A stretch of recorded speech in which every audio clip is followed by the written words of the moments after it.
శ్రీ గురుభ్యో నమః. కార్తీక పురాణం 4వ రోజు పారాయణం. శుక్లాంబరధరం విష్ణుం శశివర్ణం చతుర్భుజం ప్రసన్నవదనం ధ్యాయేత్ సర్వవిఘ్నోపశాంతయే. 7వ అధ్యాయం. ఓ జనకరాజేంద్ర, కల్మషఘ్నమైన కార్తీక మహత్యంలో పుష్పార్చన, దీప విధానాలు చెప్తాను విను అని ఈ విధంగా చెప్తున్నాడు వశిష్ఠ మహర్షి. ఈ కార్తీక మాసంలో కమలనాభుడైన శ్రీహరిని కమలాలతో పూజించడం వలన కమలాసని అయిన లక్ష్మీదేవి ఆ భక్తుల ఇళ్లలో స్థిర నివాసం ఏర్పరచుకుంటుంది. తులసి దళాలతో కానీ, జాజి పువ్వులతో కానీ, మారేడు దళాలతో కానీ పూజించేవారు తిరిగి ఈ భూమిపై జన్మించరు. ఎవరైతే ఈ కార్తీక మాసంలో భక్తితో పండ్లు దానం చేస్తారో వారి పాపాలు సూర్యోదయానికి చీకట్లలా చెదిరిపోతాయి. ఉసిరి చెట్టు కింద విష్ణువును ఉసిరికాయలతో పూజించే వారిని తేరి చూడటానికి యముడికి కూడా శక్తి చాలదు. కార్తీకంలో ఎవరైతే సాలగ్రామాన్ని తులసి దళాలతో పూజిస్తారో వారికి మించిన ధన్యులు ఎవరూ ఉండరు అనటం అతిశయోక్తి కాదు. బ్రాహ్మణ సమేతుడై ఉసిరి చెట్టు ఉన్న తోటలో వనభోజనం చేసేవారి మహాపాతకాలు సైతం మట్టి కలిసిపోతాయి. బ్రాహ్మణ సమేతులై ఉసిరి చెట్టు క్రింద సాలగ్రామ పూజ చేసేవాళ్ళు వైకుంఠాన్ని పొంది విష్ణువులా ఆనందిస్తారు. ఎవరైతే కార్తీక మాసంలో విష్ణువు ఆలయంలో మామిడాకుల తోరణం కడతారో వాళ్ళు పరమపదాన్ని పొందుతారు. పువ్వులతో కానీ, అరటి స్తంభాలతో కానీ మండపం కట్టిన వాళ్ళు వైకుంఠంలో విష్ణువు సామీప్యాన్ని పొందుతారు. ఒక్కసారైనా శ్రీహరికి సాష్టాంగ దండ ప్రణామం చేసిన వాళ్ళు అశ్వమేధ పుణ్యలబ్ధి పొందేవారు అవుతారు. విష్ణువుకి ఎదురుగా జప, హోమ, దేవతార్చనలు చేసేవాళ్ళు పితరులతో సహా వైకుంఠానికి వెళ్ళి సుఖిస్తారు. స్నానం చేసి తడిబట్టతో ఉన్నవాడికి వస్త్రదానం చేసినవాడు 10,000 అశ్వమేధాల ఫలాన్ని పొందుతాడు. ఆలయ శిఖరంపై ధ్వజారోహణం చేసిన వారి పాపాలు గాలికి ఎగిరిపోతాయి. నల్లని లేదా తెల్లని అవిసె పూలతో హరిపూజ చేసిన వారికి 10,000 యజ్ఞాల ఫలితం ప్రాప్తిస్తుంది. కార్తీక మాసంలో ఏ స్త్రీ అయితే బృందావనంలో గోమయంతో అలికి అంటే ఆవుపేడతో అలికి పంచరంగులతోనూ శంఖ, పద్మ, స్వస్తిక్ వంటి రంగవల్లులను తీరుస్తుందో ఆమె విష్ణువుకి ప్రియురాలవుతుంది. విష్ణు సన్నిధిలో నందాదీపాన్ని అర్పించటం వల్ల కలిగే పుణ్యాన్ని 1000 నోళ్ల ఆదిశేషుడైనా పొగడలేడు. ఈ కార్తీక మాసంలో శివుణ్ణి జిల్లేడు పూలతో పూజించినవాడు దీర్ఘాయుష్మంతుడై చివరికి మోక్షాన్ని పొందుతాడు. విష్ణు ఆలయ మండపాన్ని అలంకరించినవాడు హరిమందిరంలో చిరస్థాయిగా ఉంటారు. హరిని మల్లెపూలతో పూజించిన వారి పాపాలు సర్వనాశనమైపోతాయి. తులసి, గంధంతో సాలగ్రామ పూజ చేసిన వారు వైకుంఠాన్ని పొందుతారు. విష్ణు సన్నిధిలో నాట్యం చేసిన వారి యొక్క పూర్వ సంచిత పాపాలు అన్నీ నాశనమైపోతాయి. భక్తితో అన్నదానం చేసేవాడి పాపాలు గాలికి మంచు తునకలా ఎగిరిపోతాయి. ప్రత్యేకించి కార్తీక మాసంలో నువ్వుల దానం, మహానది స్నానం, బ్రహ్మపత్ర భోజనం, అన్నదానం ఈ 4 ఆచరించడం ధర్మంగా చెప్పబడుతూ ఉంది. స్నాన దానాలు ఆచరించనివాడు, పిసినారి అయి యథాశక్తిగా చేయనివాడు 100 జన్మలు కుక్కగా పుట్టి చివరికి చండాల యోనిని జన్మిస్తాడు. కార్తీక వ్రతశూన్యులు మరుజన్మలో గాడిదిగా పుట్టి తరువాత 100 పుట్టుకలు సునక యోనిని జన్మిస్తారు. కార్తీక మాసంలో శ్రీహరిని కదంబ పుష్పాలతో పూజించిన వారు సూర్యమండలంలోనే నివసిస్తారు. ఓ జనక మహారాజా, కార్తీక మాసంలో ఎవడైతే అవిసె పువ్వుల మాలను తాను ధరించి తర్వాత అవిసె పువ్వుల మాలికలతో శ్రీహరిని పూజిస్తాడో వాడు స్వర్గాధిపతి అవుతాడు. మల్యాలతో, తులసి దళాలతో విష్ణువును పూజించే వనితలు వైకుంఠాన్ని పొందుతారు. ఇంకొక సూక్ష్మాన్ని చెప్తాను విను. అశక్తులు అయిన వాళ్ళు కార్తీక భానువారేత్ స్నానకర్మ సమాచరేత్ మాస స్నానేన యత్పుణ్యం తత్పుణ్యం లభతే నృప ఆద్యేంతియే తిథౌ మధ్యమే చ దినే యః స్నానమాచరేత్ మాస స్నానం ఫలం తేన లభ్యతే నాత్ర సంశయ అన్నారు. అంటే కార్తీకంలో ఆదివారం నాడు కానీ, లేదా శుక్ల పాడ్యం నాడు కానీ, పూర్ణిమ నాడు కానీ, అమావాస్య నాడు కానీ సంకల్ప సహితంగా ప్రాతస్నానం ఆచరించడం వలన ఆ మాసం అంతా స్నానం చేసిన పుణ్యం లభిస్తుంది. ఆ పాటి శక్తి కూడా లేనివాళ్ళు కార్తీక మాసం నెల రోజులు ఈ సంపూర్ణ కార్తీక మహాపురాణాన్ని చదివినా విన్నా కూడా స్నాన ఫలాన్ని పొందుతారు. ఇది కేవలం అశక్తులకే సుమా. మహీస, కార్తీక మాసంలో ఇతరులు వెలిగించిన దీపాలను చూసి ఆనందించడి వాడి పాపాలు కూడా నశించిపోతాయి. కార్తీక మాసంలో విష్ణు పూజ కోసం ఇతరులకు సహకరించేవాడు స్వర్గాన్ని పొందుతాడు. తాము స్వయంగా సంకల్పపూర్వకంగా విష్ణువును పూజించేవాళ్ళు అవ్యయ పదాన్ని పొందుతారు. కార్తీక మాసంలో సాయంకాలాలలో దేవాలయాలలో శివ విష్ణు స్తోత్రాలను పఠించేవారు కొంతకాలం స్వర్గలోకంలో ఉండి తరువాత ధ్రువలోకాన్ని పొందుతారు.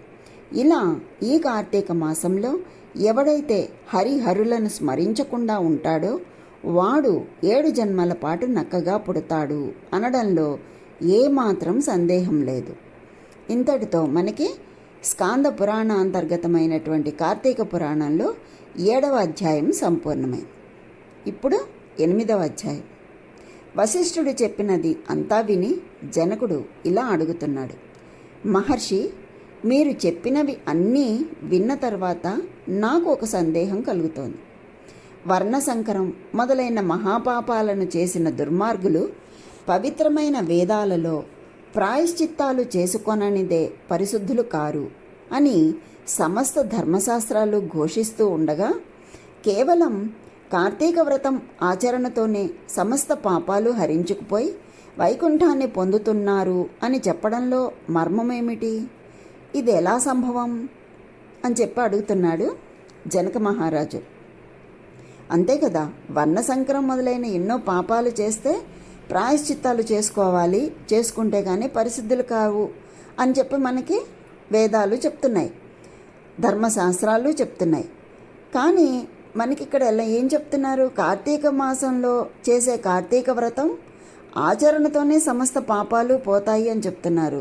ఇది ఎలా సాధ్యం అని అడుగుతున్నాడు జనక మహారాజు వశిష్ఠ మహర్షిని.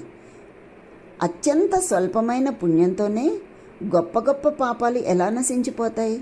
గండ్రగొడ్డళ్లతో కూడా కూలనటువంటి సాధ్యం కాని మహాపర్వతాన్ని కేవలం కొనవ్రేలి గోటితో కూల్చడం సాధ్యమవుతుందా? అగ్నిదగ్ధమవుతున్న ఇంటిలో ఉన్నవాడు ఆ మంట మీద పురుషుడు నీళ్లు చల్లినంత మాత్రాన, అంటే చేతిలో మనం ఎంత నీరైతే ఉంటుందో దాన్ని పురుషుడు అంటాం, ఆ నీళ్లతో జల్లినంత మాత్రాన అగ్ని ప్రమాదం తొలగిపోతుందా? ఏ మహానదీ ప్రవాహంలోనో కొట్టుకొని పోయే వారిని ఓపాటి గడ్డిపరక గట్టుకు చేర్చగలుగుతుందా? తనకు తానే కొండ మీద నుంచి కిందికి దూకి పడేవాడు కొండ చర్యలలోని ఏలతనో పట్టుకున్నంత మాత్రం చేతనే నదీ పాత వేగాన్నించి సంరక్షించబడతాడా? వశిష్ఠ, ఈ విధమైన సంఘటనల రీత్యా మహాపాపులైన వాళ్ళు సహితం అతి స్వల్ప కార్యమైన కార్తీక వ్రతం ఆచరించటం వలన పాపరహితులు పుణ్యాత్ములు ఎలా అవుతున్నారు? వీటికి సమాధానం ఏమిటి అని జనకుడి ప్రశ్నకు జ్ఞానహాసం చేస్తూ ఇలా చెప్పడం మొదలుపెట్టాడు వశిష్ఠుడు.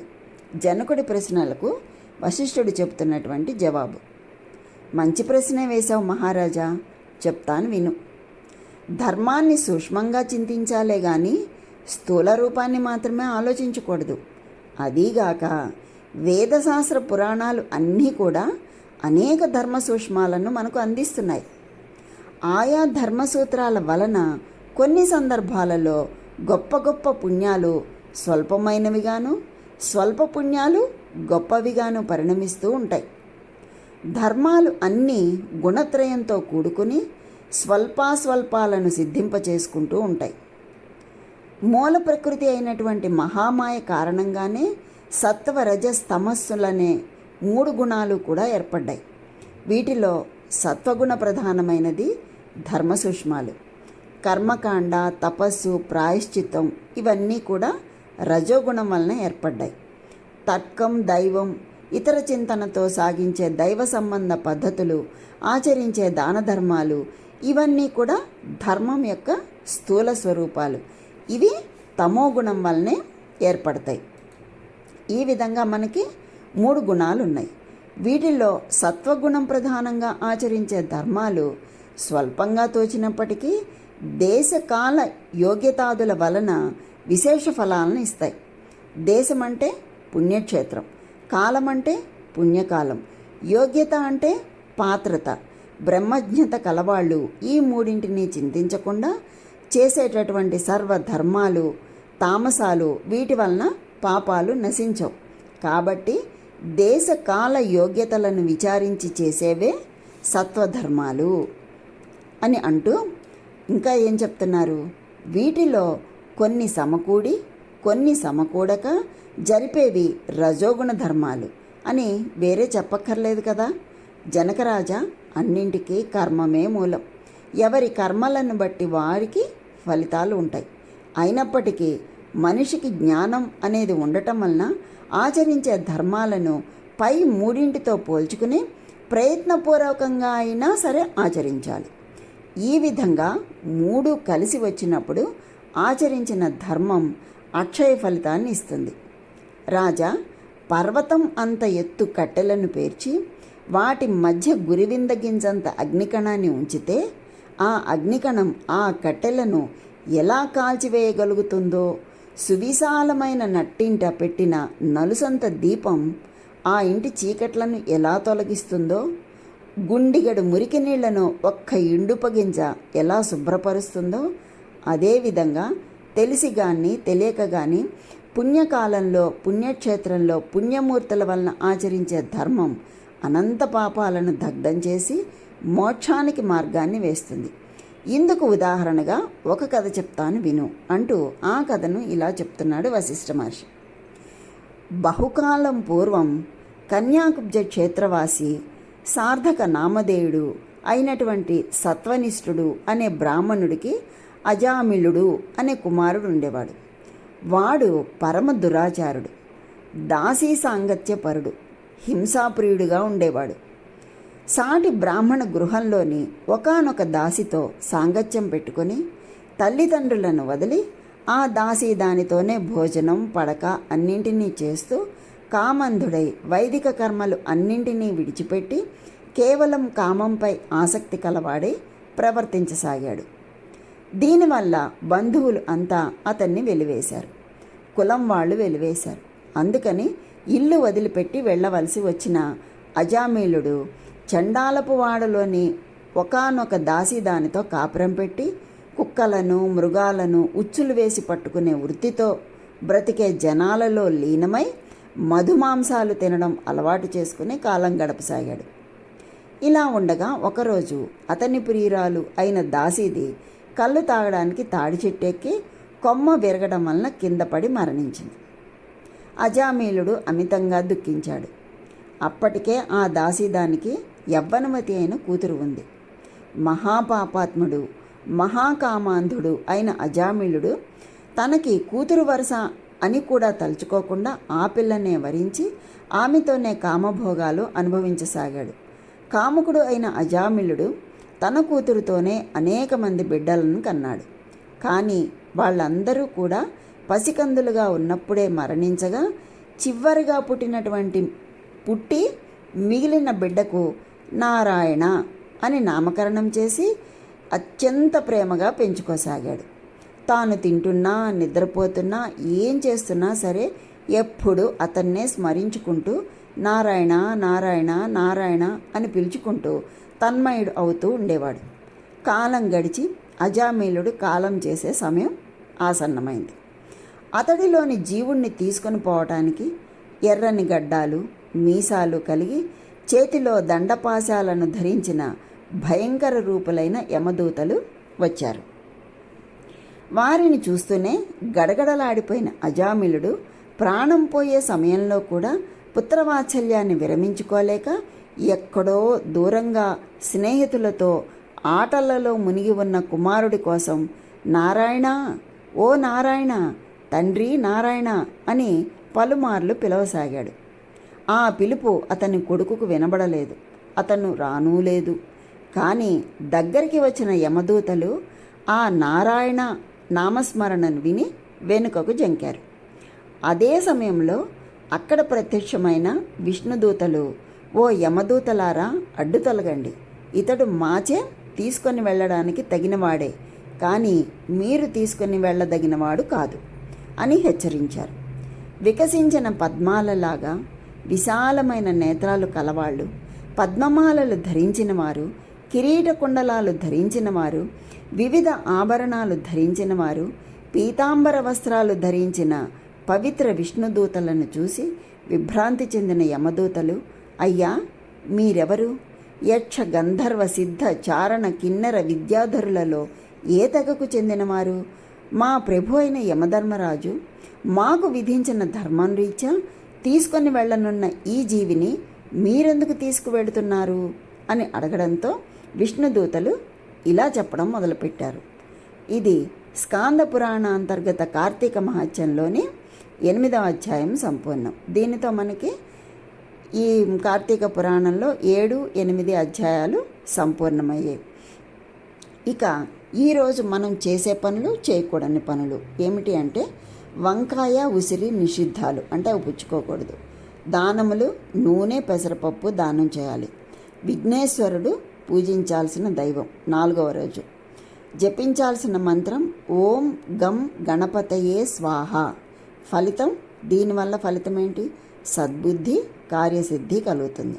దీనితో మనకి 4వ రోజు పారాయణ సంపూర్ణమైంది. కనుక ఆ హరిహరుల యొక్క అనుగ్రహం అందరికీ కలగాలని కోరుకుంటూ స్వస్తి.